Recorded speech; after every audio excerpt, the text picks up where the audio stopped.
বক্তব্য সমাপ্ত হয়ে যাবে, কিন্তু কসম খোদার আমার নবী মুস্তাফার শান বাকি থেকে যাবে। সুবহানাল্লাহ।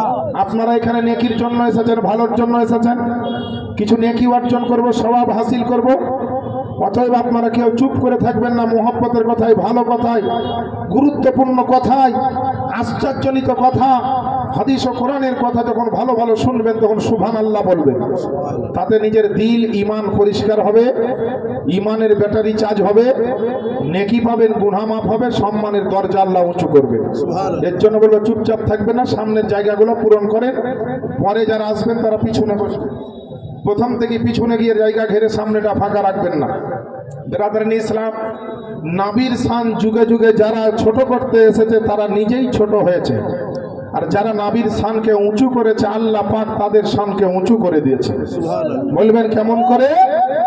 নবীর মার্তবার কথা শাইর বলছে, জিন্নর নবীজির মারতবা যার নে গো তলনা, যার নে গো তলনা, নূর নবীজির মারতবা যার নে গো তলনা, যার নে গো তলনা।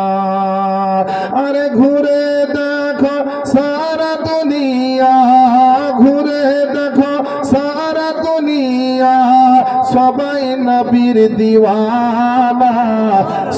নবীজির মারতবা যার নে গো তলনা, যার নে গো তলনা। নবীকে ছোট করার জন্য আবু জাহেল এসেছে। কি বলছে দেখেন, যে আবু জাহেল বলে কি আছে মোর হাতে, ঈমান নিয়ে আনিব যদি পারো বলিতে। আবু জাহেল বলে কি আছে মোর হাতে, ঈমান নিয়ে আনিব যদি পারো বলিতে।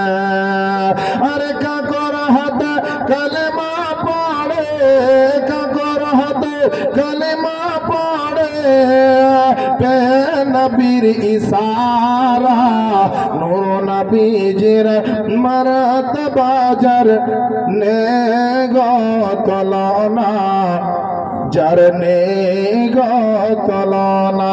বেরাদার ও আমার আম্মা জানেরা, আম্মা জানেরা।